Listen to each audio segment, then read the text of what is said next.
You're watching the Rebel Scum podcast. You are always scum.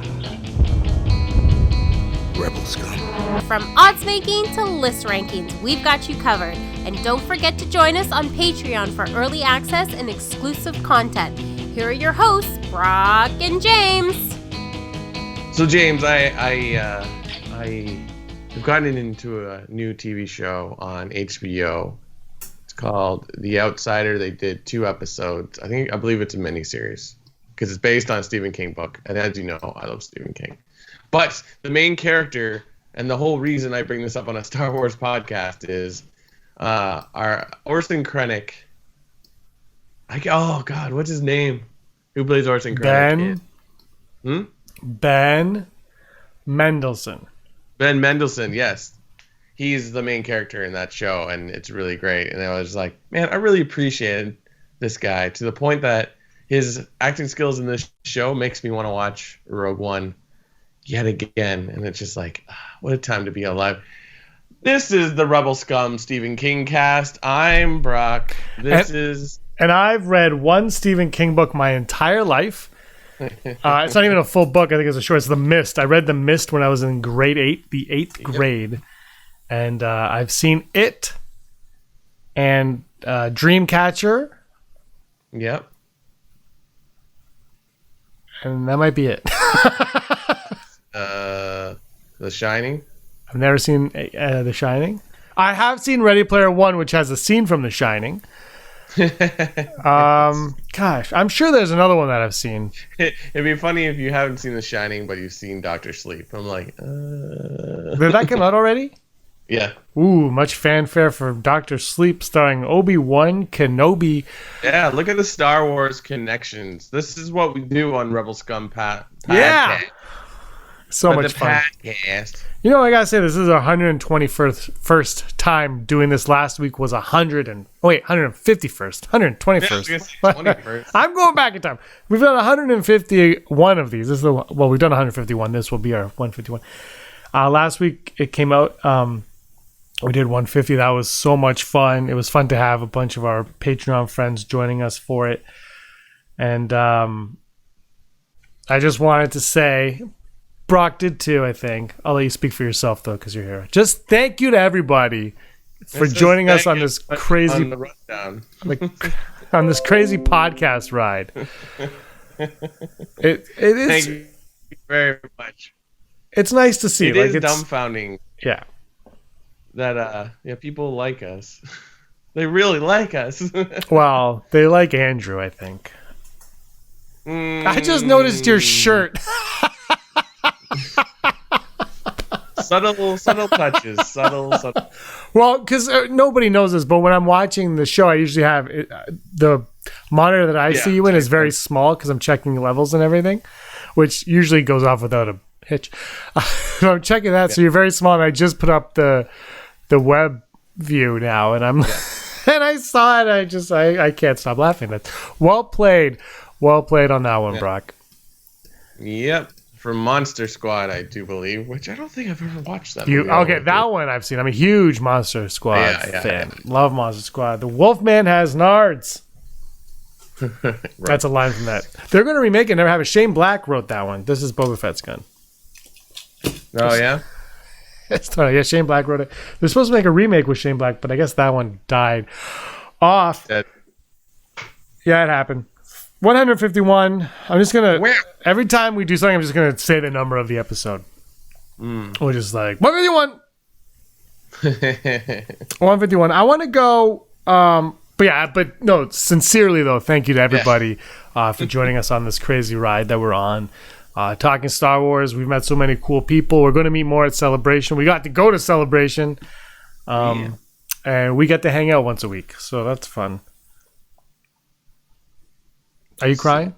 I'm getting emotional. Are you crying? I'm crying. I'm crying on the inside. Did you cry during Rise of Skywalker? No. Did you cry during Avengers? No. Which one? I don't know. The last one. No, I only cry on Veterans Day. That's bad. We don't have Veterans Day. Sorry. Well, Remembrance Day. It's a I good just day. was like, a lot of Americans listen to this. Shout out if you're Canadian in the comments, because I'm like, who is Canadian in our fans? Not just our Patreon, just those people that come back and listen to us. I think there's a few Canadians. We definitely have a few. But judging from the analytics, I can tell you there's a lot of Americans and a lot of British. A lot of That's wild. yeah. So our native Canadians, they're like Do the British have Disney Plus yet? When does that roll? March, and I believe God. some countries are starting to get the countdown emails like, hey, get ready, March 20th or something like that. You get it, or so. Like Clone Wars season 7 will be out before they get it. Yes. How are they releasing that? Is that going to be episodic, or are they just releasing the whole season? I don't think they've announced it. There's been so little fanfare on Clone Wars. It's kind of incredible. Like people, if you weren't looking forward to it, I don't suspect you would even know it was coming. You know what I mean? I had to rewatch the 6 other seasons. Yeah, like it. So I'm trying to get Erin to start watching it. I want to do like a video of like Erin's first time watching Clone Wars and see what she thinks of it, because she knows all the characters involved. And I think I'm really curious. Before we get into the topic today, I'm really looking forward to owning Rise of Skywalker and watching those 9 movies. Do you know what I mean? Like just like watching all 9 of them side by side on a rainy Sunday or something, and just experiencing that. If they put out what do you call a 9-film trilogy? If they were to put all of them in like a Blu-ray special edition, would you buy it? I think they are. Well, I assume they are, but like I'm just saying for instance, would you buy it now that we have a streaming service that's on there? See, I would, but here's the thing: I'm tired of. Everyone knows this. I lived in a little apartment, so I didn't have room to put anything anymore. So I went all digital. Now I'm very comfortable with digital, and I will tell you, there are times when I'm on the treadmill or whatever, and I can just put on my digital copy, and I don't care. Now, yeah, like you said, streaming kind of changes that up a bit. Yeah. However, I think there's still something to owning something like that, especially since I'm such a fan of it that I think I would like to have that in my house somewhere.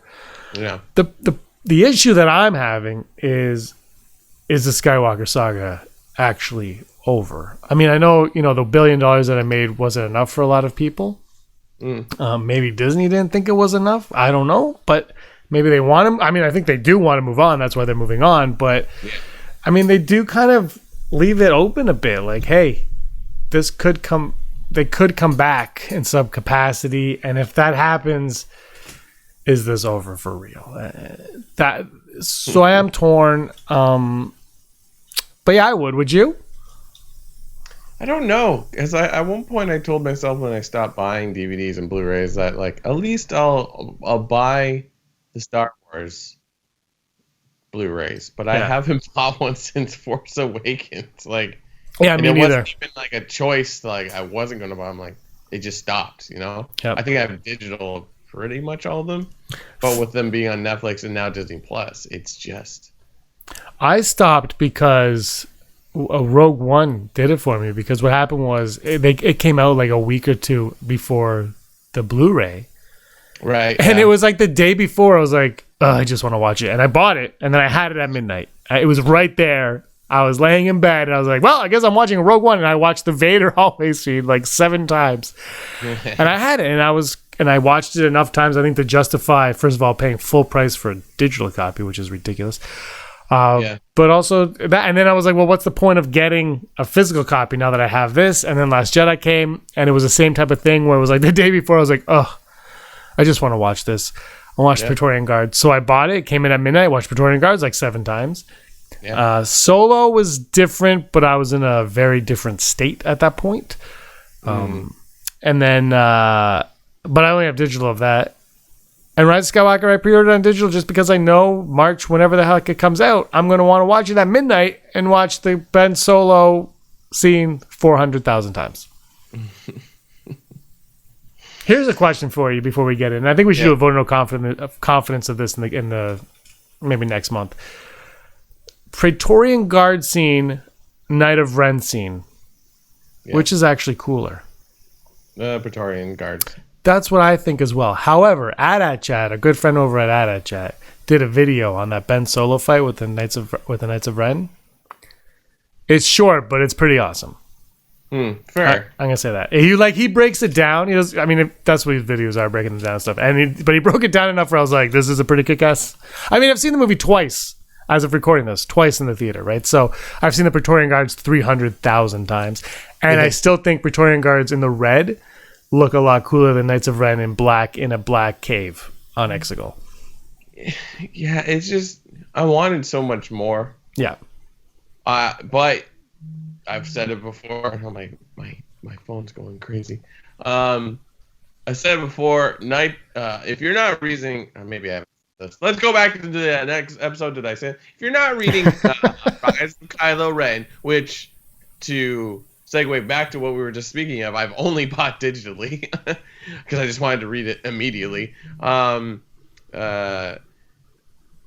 is satisfying my need for info on the Knights of Ren, and it's like I kind of hope that there's some conclusion in that like makes their appearance in Rise of Skywalker more interesting. I don't think we needed. I don't think there's a part of the movie that's like we need to know who they are. It doesn't really. No, I think I was thinking about it earlier. I was like, you know what? They're kind of. I think because of J.J. Abrams opening his mouth in Force Awakens, and they did this with Phasma. When he opened his mouth, it kind of opened the door to these being something that they never were going to be. I think.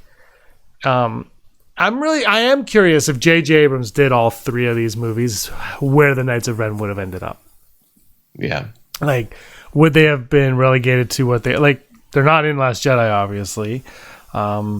Would they have been the muscle still? You know, just doing go there, do that, and then they walk and do. That's my Kylo Ren impression, by the way. It's pretty good. It's very good. It's very. I called Adam Driver. I call him AD, Adam Driver. I gave him a call, and he said you're spot on. So now I'll be doing voice work for him on future films. I actually did the ADR on Marriage Story.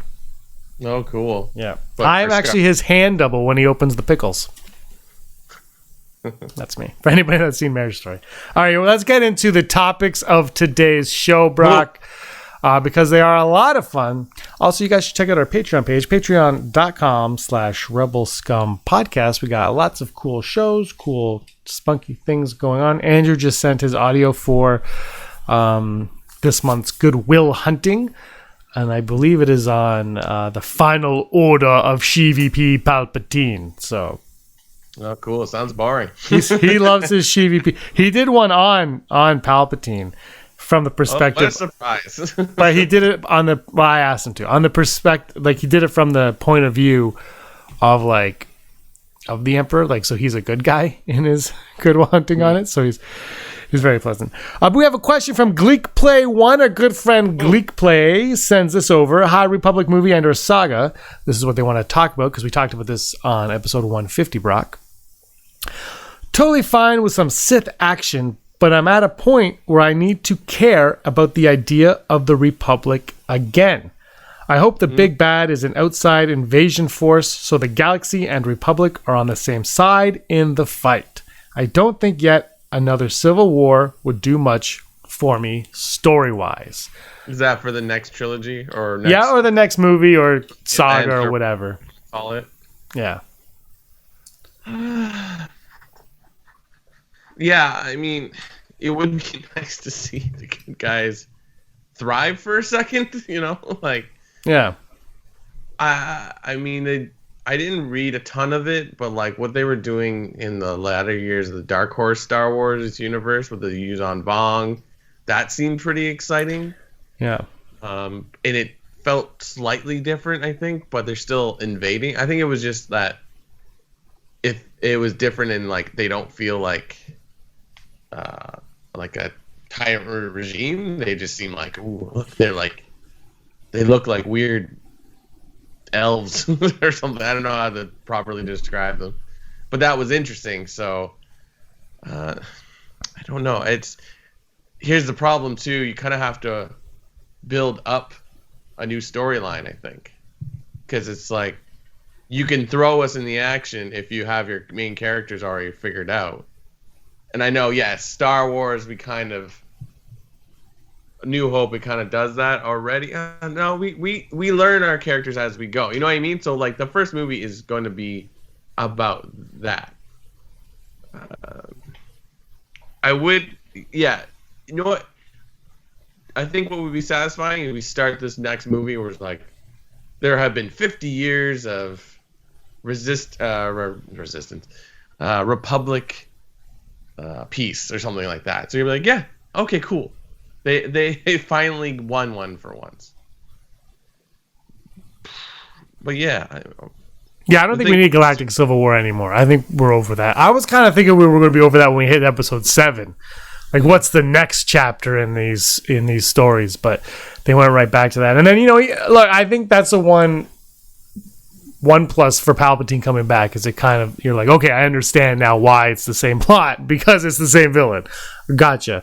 But I think, I think move past Galactic Civil War, move into something. Yeah. I don't want to say bigger. I said this last week. I want something a little bit more intimate still, but have a threat from somewhere else, someone come in like that, or have Jedi versus Sith. Just, there is no conflict with the Republic. It's something smaller, something deeper, and the Jedi have to uncover some kind of mysterious plot brought about by the Sith, who they thought were extinguished, 600 years before this, because, like I said, the Phantom Menace, I believe they mentioned the Sith haven't been around for 1,000 years or something like that. But if you could find a way to have a mysterious figure roaming around, the Jedi try and track down the Sith, and maybe the Sith ends up victorious, Brock. Maybe. I could see something like if we're gonna do something with Jedi and Sith, you kind of have to reinvent what they are. So like maybe it's like 50, 60 years in the future, the Jedi Order has been reestablished, but even though it has its place in the galaxy, it's not really revered anymore because they're like, well, look at the mess you guys started. So it's like, maybe they're just like there as, thank you for your service, but we're not going to let you affect the galaxy this much. And then, so like our character is maybe a Jedi, but like they're not, he's maybe a bumbling oaf or something like that. And then we join him as this everyman he stumbles into some kind of intrigue, some new thing that's coming. You know what I mean? Something like that. Well, what if this predates the prequels, obviously? So let's say this is the beginnings of the Jedi Order. Oh, right. Yeah, sorry. High Republic. Yeah, it's High Republic. So let's say there are Jedi, but the Jedi have kind of... the future. But the Jedi aren't generals yet, right? Like, they're just kind of... They're keepers of the peace, but maybe this is before they're keepers of the peace, and they're just like Robin Hood and his merry men at this point. They're just like, we're going to help out, but we're not associated with anybody. And this is kind of the story of them becoming associated with the Republic. Okay, yeah. I don't know. I am with you. Like, they have to change things up. But you know what? We haven't seen Jedi and Sith in action since the prequels. And even then, we only got one Sith at a time. Yeah. Well, except for Revenge, where we got 2. But even then, it's not, Anakin still had a blue. We've never seen more than one lightsaber, more than one red lightsaber at a time, basically. Right? It'd be cool to see that, but then you got to go to Old Republic to give us that. Otherwise, your continuity is broken. Unless it's a creature in the shadows who kills our hero Jedi at the end of the first. Yes, slices him out, and then he's like, "My name is Darth Sidious." I don't know. You think we could see some? Did we talk Plagueis? Yeah, we talked Plagueis. You think Plagueis can show up in these High Republic era stories? If this is what we're getting. This announcement's coming. This announcement's definitely happening while in between recording this and... Yeah, for sure. It's 100% happening. It's... Maybe, like, we kind of take on... I know I'm going to say it on a Star Wars podcast. Like a Star Trek sort of storyline. So, if we're in the past, I don't know how far into the past... But enough that, like, what it doesn't really directly affect what happens in our new saga. Maybe it's like the Jedi are sent out as explorers, right? So like maybe the concept is bringing society to, or like star travel to planets that don't have it yet, which is usually like typically a bad thing. You don't want to affect the evolution of a different society or whatever. So that's why I say Star Trek, because it just reminds me of like we're going there to explore, and we're not going to affect them if we can't or we don't have to.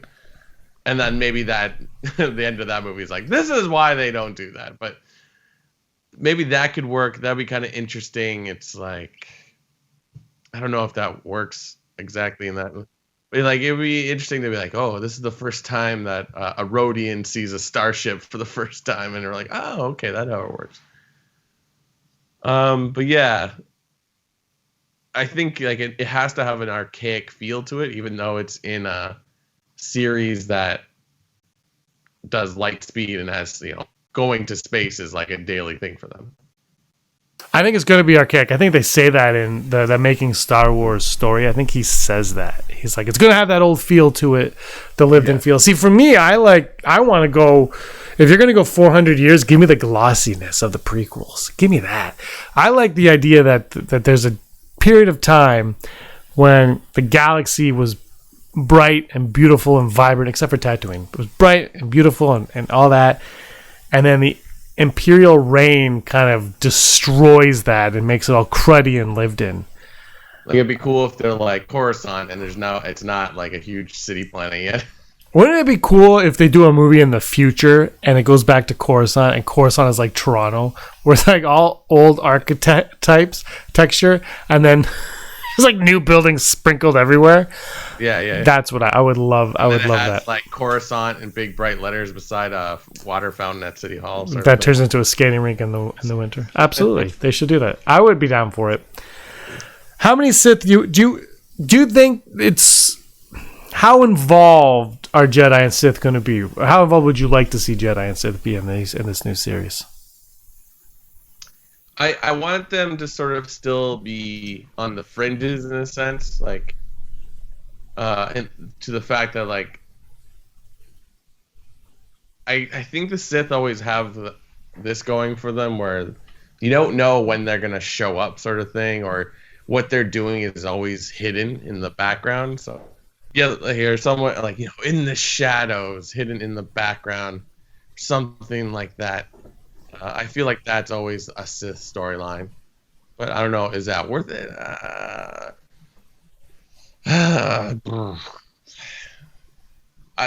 You know what I will say about this Into the Past and High Republic? You just could do anything, right? Like, I kind of don't want Yoda to be present, though it will be confusing if he doesn't. I don't know. I think he has to be for 400 years. Yeah, but like definitely no Coruscant, so they put them somewhere else. I think in the Xbox Night of the Old Republic, they were on like Dantooine, and that has no bearing on this movie because they don't have to do it. But I remember like, oh, that's Dantooine. She mentioned in the first A New Hope. This is cool. But yeah, I don't know, because like, I think at the end of the day, the storylines are always going to feel the same. Some unknown problem that's going to have some kind of catastrophic. I don't know if it has to be catastrophic effects. Like, I don't think they need to like blow up a planet or something like that. I hope not. I hope we're past all that or before all that. But I just said this a little while ago. I just want a smaller scale story. Yeah. With cool effects, You spent like so long with Darth Sidious' plan of like just killing everyone and basically becoming death and what have you. Like, let's get a new Sith philosophy that's like, we're dark side users and this is what we want to do. So like, maybe it's just more Sith, right? Maybe that would be fun. So if we have this Order of the Jedi, let's have one of the Jedi go to the Sith side.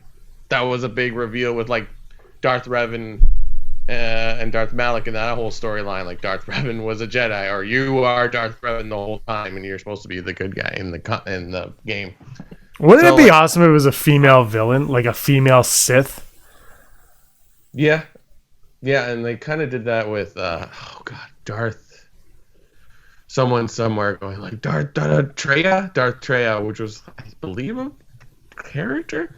But yeah, no, I'm down for everything. That's why it's one of the things you kind of like about the prequels when you get to see all the Jedi and all the different kinds. And you're like, oh, look at that guy, he looks like an ox. Oh, look at that guy, he looks like an octopus. I hope they bring us some familiar aliens again, though. I don't get me wrong. I think it's important to introduce new aliens to the saga. Yeah, but give us what we know. Like, why? Where are the Rhodians in the sequel trilogy? Where are these aliens in the sequel trilogy? Why are they completely banished from anything at that point? I don't like. Eventually, you get an Ewok at the end. You know, Akbar, sure, and Yen-Yub, who apparently died. Yen-Yub is dead. Yeah, I saw that, yeah. Just the weirdest. It's so weird to me. They're like, oh, yeah, he died on a... Why? Like, I don't... whatever.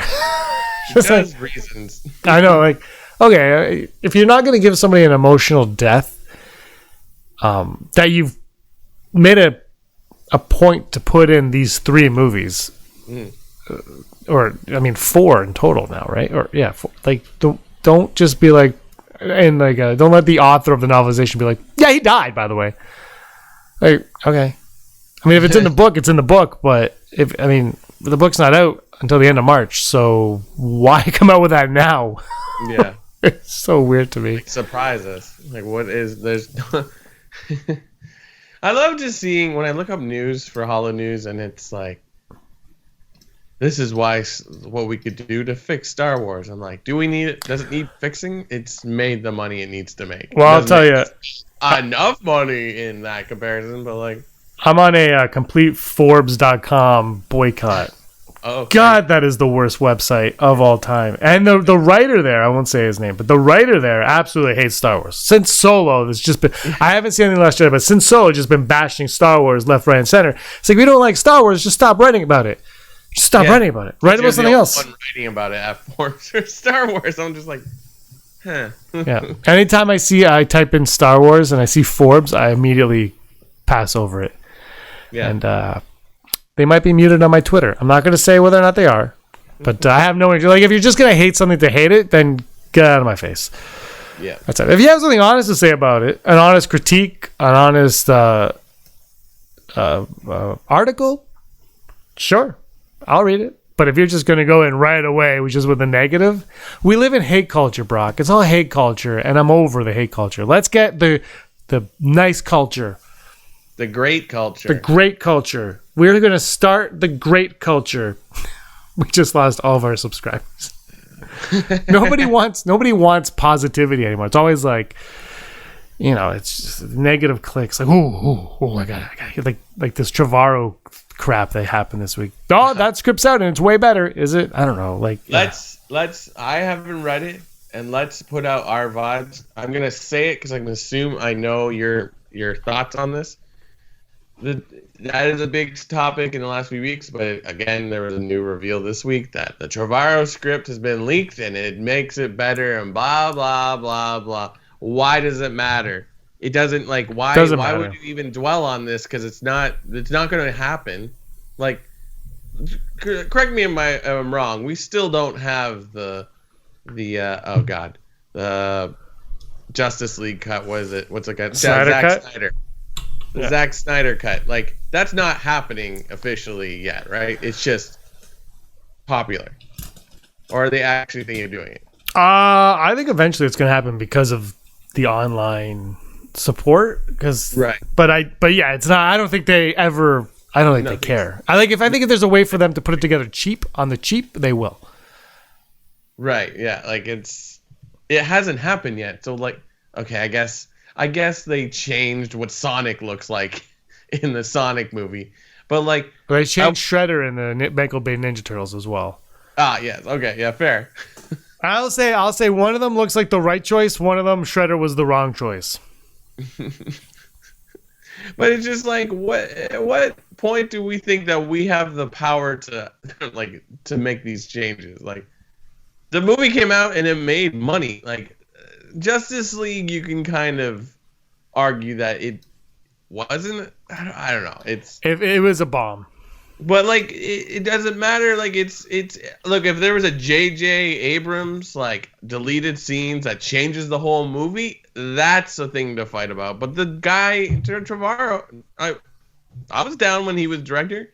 I'm sure it's great, but then like you can't tell me anything is this. The one thing I would say that's a interesting takeaway from reading his script, which I haven't or read what it's about. It would be nice to know what was the same and hope that has something to do with the story group. You know what I mean? Like, it's like, okay, there was a plan. But I don't think that's the case. You know what I mean? I did look at it. Mm-hmm. And there's I think it's Robert Burnett was the first one to say he read it and talk about it on YouTube.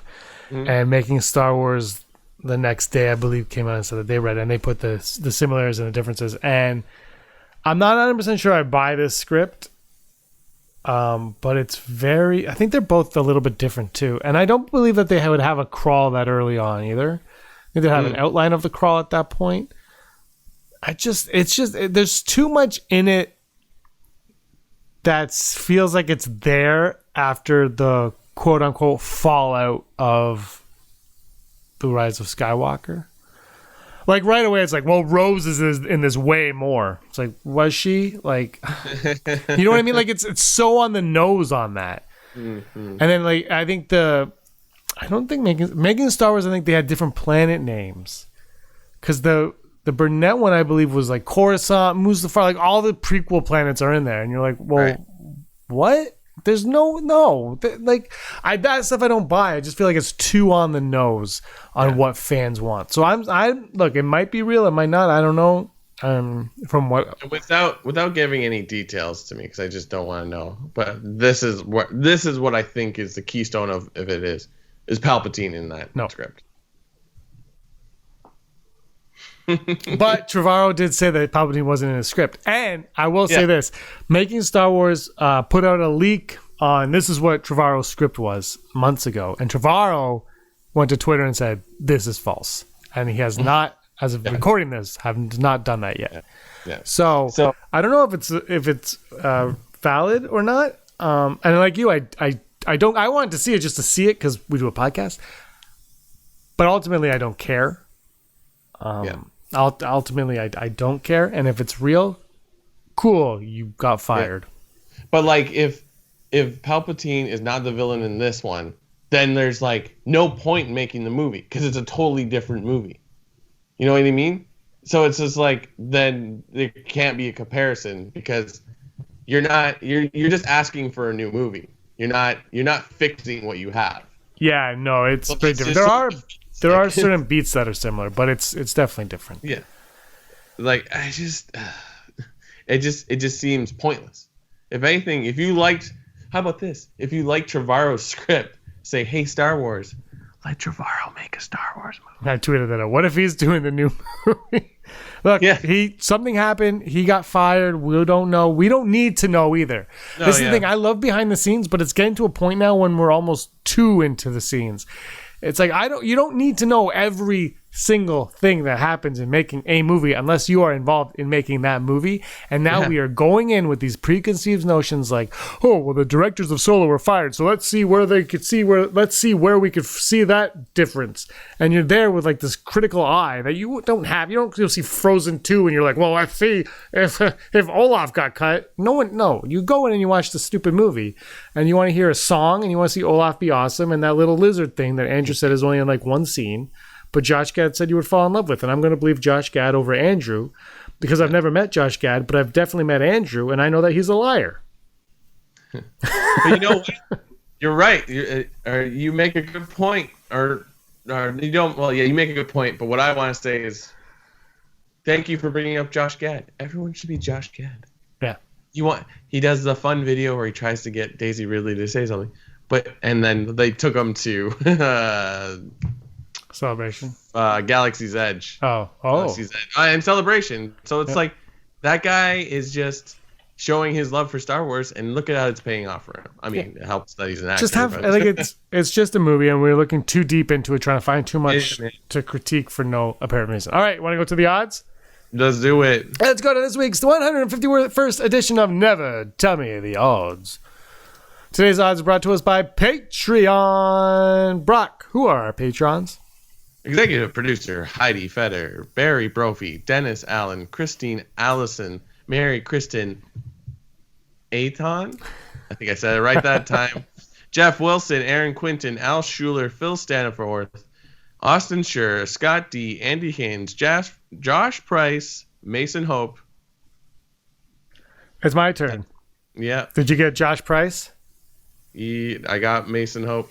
So Matt W. Matt W. Rez, Rural Farm Boy, Frank Perkins, Sooner Thrawn, Neil Lowry, D. Raven, Spencer, Matt Dallas, DJ Blake, Gleek Play 1, Janet Rubio, Charlotte, Kayla Davis, Girls with Sabers, and the guy who's wearing denim right now, the Denim Nerds. Denim Nerds. And the Denim Nerds has a Denim Nerds live channel. Actually, we should tell everybody about our secondary channel, Brock. We should have done this off the top. Yeah, it's on the rundown. Detours. We're calling it detours. I don't know, my change.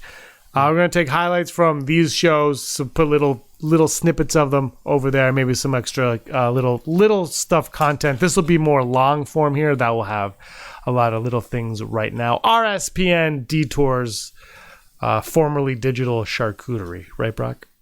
Yeah. Like and subscribe. Like and subscribe. Like and subscribe to this. We need to start doing this more. Right. I just forget. We need to have a graphic that's just right away. Bah, like and subscribe. Yeah. Smash the like button. People are savvy. Why do we need to remind them? We need Girls with Sabers to be on all of our chats just to remind people to smash the like button. No, because they will not talk to me about Raylos. They will not. They will absolutely not. I won't either. All right. Here we go. Never Tell Me Odds. The first odd is brought to us by Patreon's own Den Allen. Woo-woo. Who was on Vote No Confidence on the show last week, and we'll announce the winner on next week's show. Yeah. Because we're busy. We don't have time. All right. The first odd from Den Allen is, will we get a book explaining how Palpatine returned? A book explaining SheVP's return. Now, they haven't really... Have they explained anything in the visual dictionary? I don't like watching videos about Andrew, so I didn't watch our review of it. The visual dictionary? They mention things, they describe things, but does it have any explanation in it from what you've seen? No, Palpatine is not even mentioned in this book. Okay, cool. But Dominic Monaghan, Beaumont Kin, my new favorite Star Wars character, can't wait to get his action figure from Dollarama. The dollar store will 100% have that one if they make it. But I feel like the novelization of this movie will have something. Yeah. Because that's a good spot for it. If not, it'll be in a comic. I think you absolutely have to do it. I'm going to go 90%. How do you not? 90% as well. Yeah, sorry. How do you not do it? Like, that's just a gold mine. The Plagueis novel is still talked about by people. Yeah. These stories are gold mines. You absolutely have to do it. You owe it. You don't owe it to anybody, but you owe it to your bank account. If you're Lucasfilm and Del Rey Books and all that, you owe it to your bank account. Your business model should just be SheVP novelization. Yes. All right. Our next odd, will we see Finn as a Jedi in Disney Plus or in future Star Wars films? He said no. John Boyega said he will not do Disney Plus. He said, you will not TV me. That's what he said. Those were his exact words. That's a mistake, but whatever. Well, that's the thing. Like, you can say whatever you want, but when Disney rolls up to your house and backs up a dump truck full of stone cold cash, you're like, wow. Look, John, I know you think that the how do you call it, Pacific Rim franchise is going to save you. I don't know. I haven't seen that new one yet. I saw the first one. It's all right. I kind of fell asleep, but it had nothing to do with the movie. I was just tired. So it's hard to give it a good rating. I don't know. As a Jedi, I want to go 25% because I just don't want it to happen. I'm okay with talking about him being Force sensitive, but I said this on last week's live stream that I loved the way they handled his Force sensitivity. I was somebody that didn't need him to be a Force sensitive. I was okay with him not being Force sensitive because I love Han Solo, and he was very much Han Solo in a lot of respects. But the way they handled it I thought was great because there's nothing over the top. He just senses things. He gets a sense of feeling, and he says that. And I really, really appreciated that because one thing I don't want to see are superhero Jedi. I don't want everybody to be like, look, I could use the Force. And they just start grabbing things out of thin air. And you're like, whoa, calm down. But I don't know if I want to go any further with him as a Jedi. Now, him being trained, I don't know. I do like Boyega and I like Finn. I think it could be a lot of fun. I'm going to go 41%. That's higher than I thought. That's higher than I thought it would go when I first put the odd together. And our final odd for episode 151, will Obi-Wan Kenobi be in The Mandalorian Season 2? Will he show up and be like, hello there? And then the Mandalorian be like, hi. No, 0%. 0%. All right. Do I want something like that to happen? Sure, but I don't know if Obi-Wan's the best person. Who's the best person?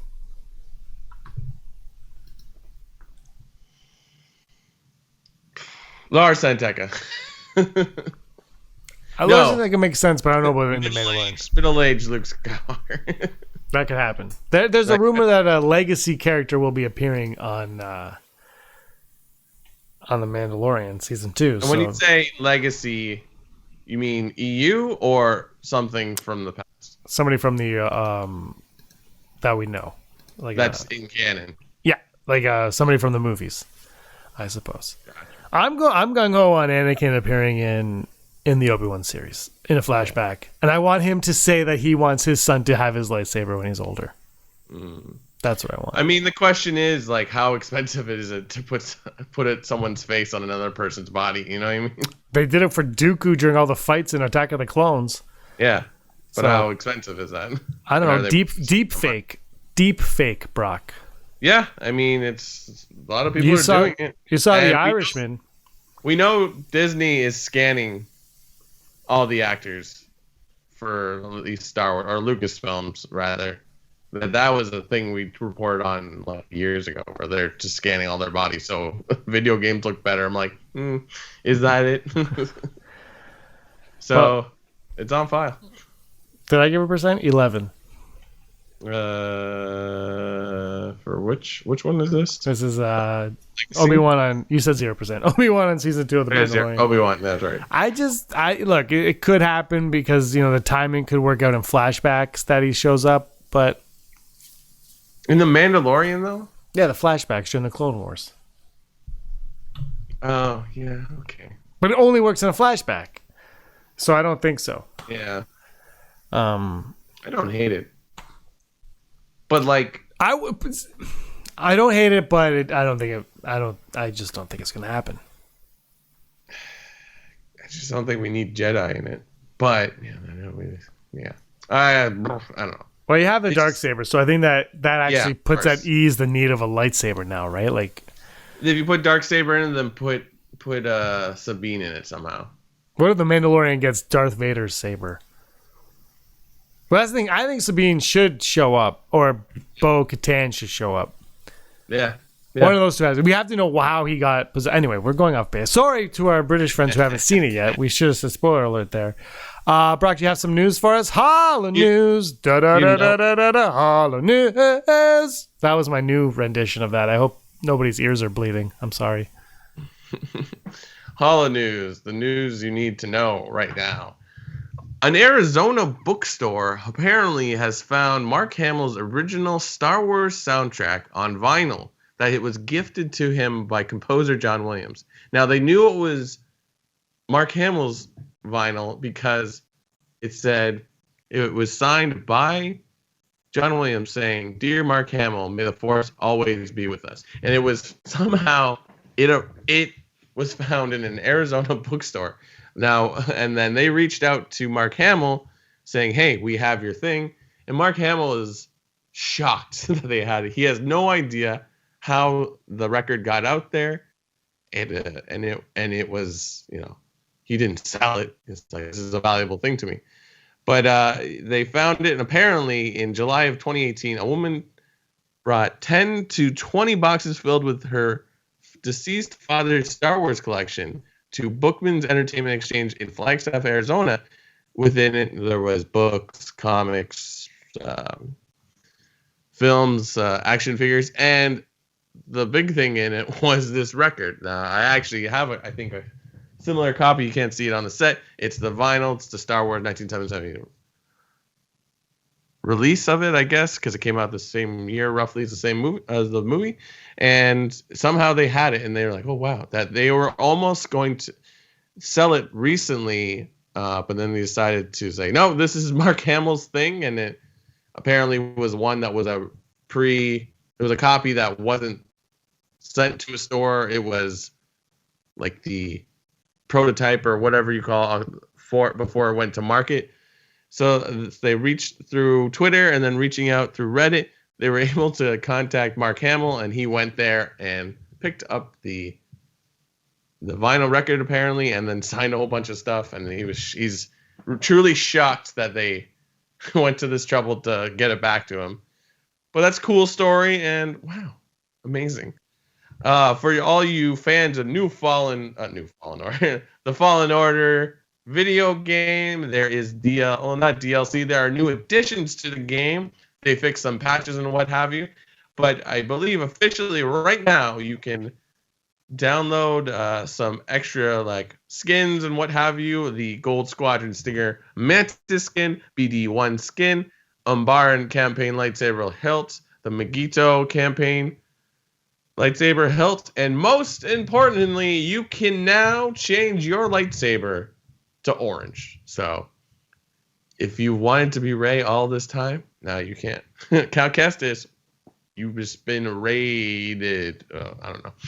And in our final story, now that the decade is over, it has been announced that Marvel's Star Wars issue number 1, the first Star Wars book to come out after Marvel had the license returned to them after the Disney purchase.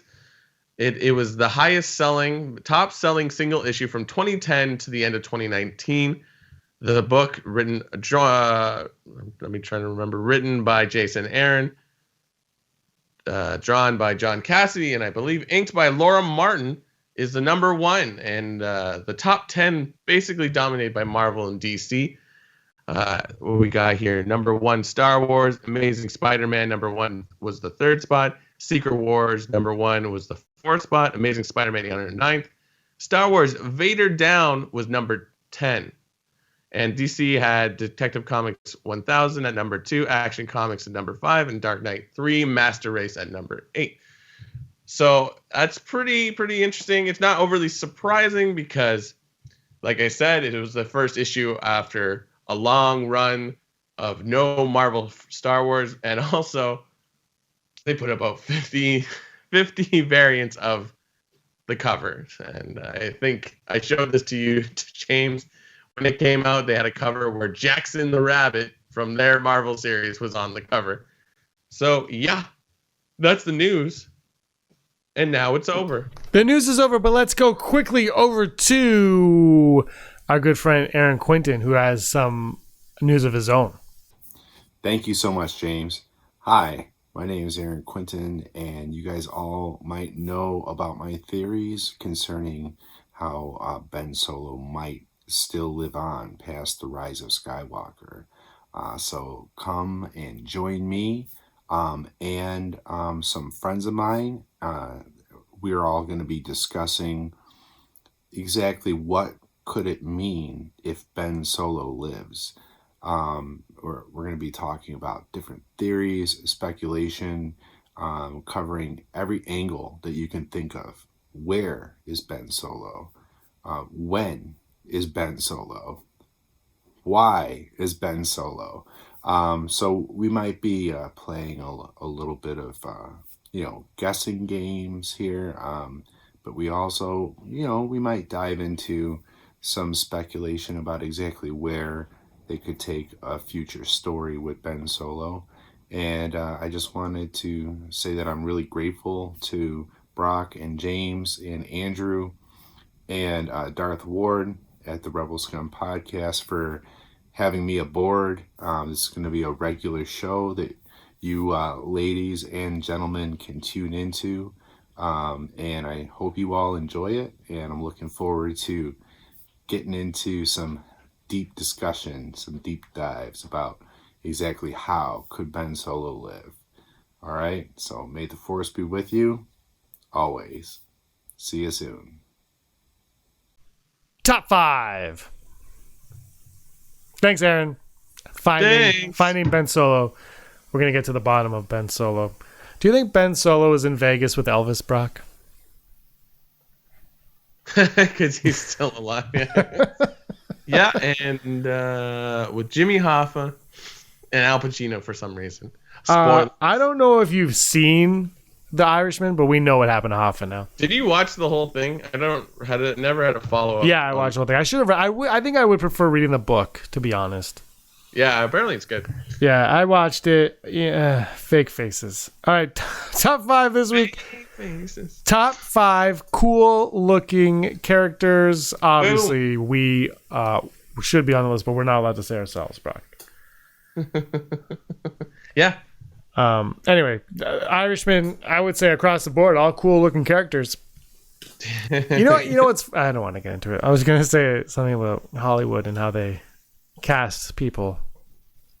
Anyway. De Niro. Top 5 cool-looking characters in the Star Wars universe. That means Professor Snape cannot be on your list, Brock. Take Snape right off your list. I'll go first with my favorite, Two Tubes. I love Two Tubes. Two Tubes made my list. Well, good on you, Rogue One. Good on you. You are the only sequel trilogy Disney era.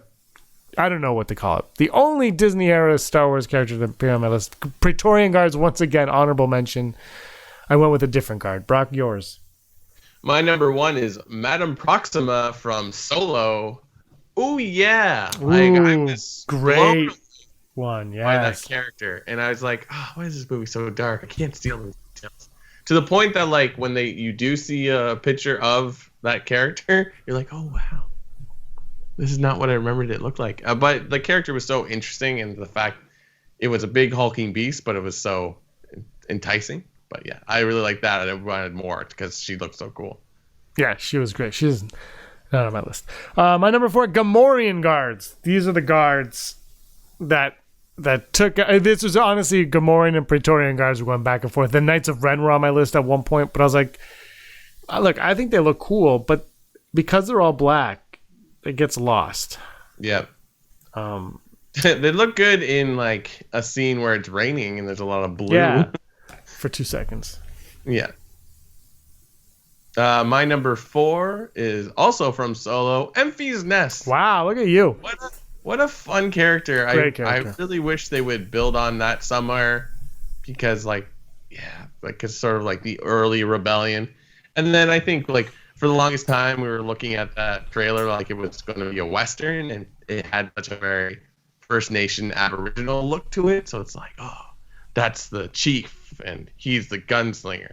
And then it was just interesting that, she pulls off the helmet and it's just a regular redheaded lady. So I love Enfys. I do love Enfys Nest.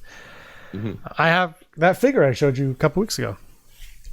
My number 3, Jango Fett. Boom. I love Jango. Huge Jango. Actually, you know what? To be honest, last one was Praetorian Guards versus Gamorrean Guards. Gamorrean won out. This one was actually Jango versus Zam Wessel. I can't even make that up. That is the honest to goodness truth. They were both right here at number 3, and then I went with Jango instead.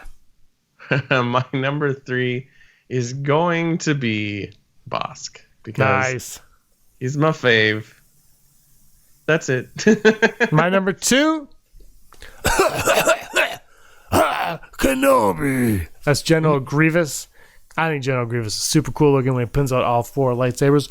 I was trained in the Jedi arts by Count Dooku. That's my impression of Grievous. I'll be here all week. my number 2, we're going back to the prequel. It's something I've learned to appreciate in the last few years. Watto. Yes. It's so interesting when you, especially if you watch it on a good TV, like a 4K TV, like just maybe it's in a remastered version or the Blu-ray, where it's just the quality of the hairs coming out of it, and just the character in general is really fun. Watto obviously is not on my list, but gosh darn it, I love me some Watto. Watto, you know what? If we were like doing because we did the top 5 Skywalker Saga characters, but if we were doing we'll probably do an all-time favorite list. Watto would be on my all-time favorite top 5, I think. Oh, for sure. I think he would be. Actually, that would be really hard to do too, because I think Jar Jar might get on that, but it would be really tough because there's so many. But my number 1 for cool-looking characters, Darth Maul. I love Darth Maul. We don't need to go any further. His character gets a lot more development in the Clone Wars, and then of course he shows up in Solo, and then Rebels, obviously, where he meets his end in a cool way. But he's just such a cool-looking character that it was the look and the athleticism of Ray Park that really kind of propelled him into the cult status. So I love me some Darth Maul. My number 1, maybe not surprising if you've watched recent episodes with us, the top meme of 2019, Baby Yoda. And I'm like, why do you say that, Brock? Because it's reinvigorated my love for puppets. This return to the puppets, we're seeing it with Babu Frick as well, but Baby Yoda, that feels like the epoch of that, where it's just yeah. He looks so good, and just the facial expressions and what you can get out of a puppet. When you look at Yoda originally was oh wow, that's wild. And now they've found a way to reinvigorate that, where it's it's a puppet and it's doing this. Maybe there's a lot of CG. I don't know how it works. Apparently it's a $5 million puppet. Oh, that's right. I read that article. That's right. They have to do behind the scenes on how they did Baby Yoda. I'm sure they would. I just can't wait to find out what his name is. I still am hoping for Kevin.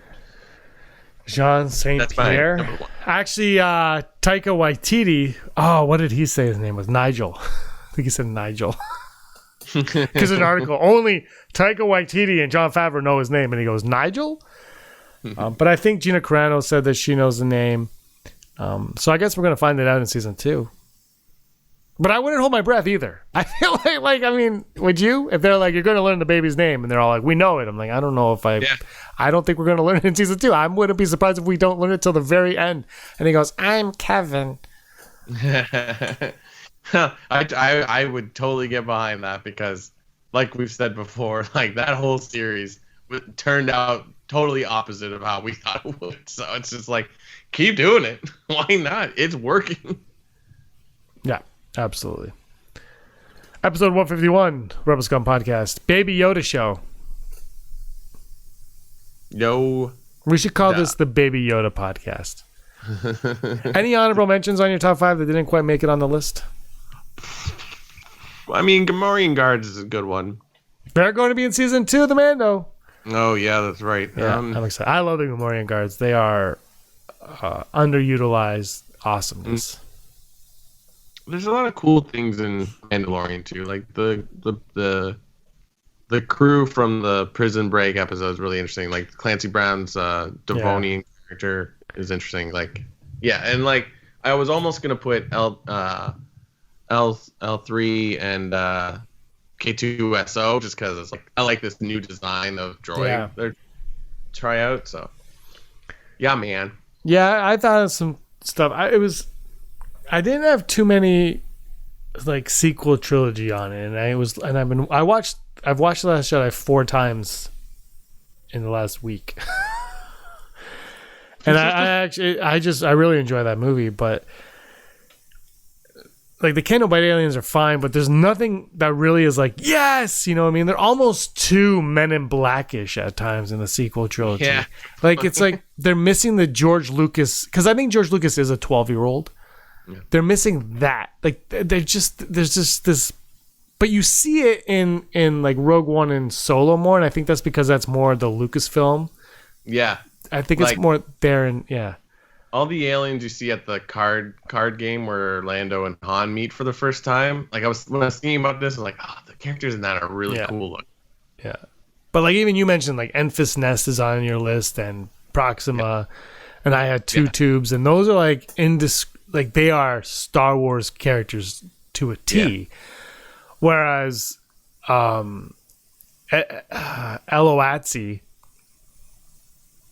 it's fine.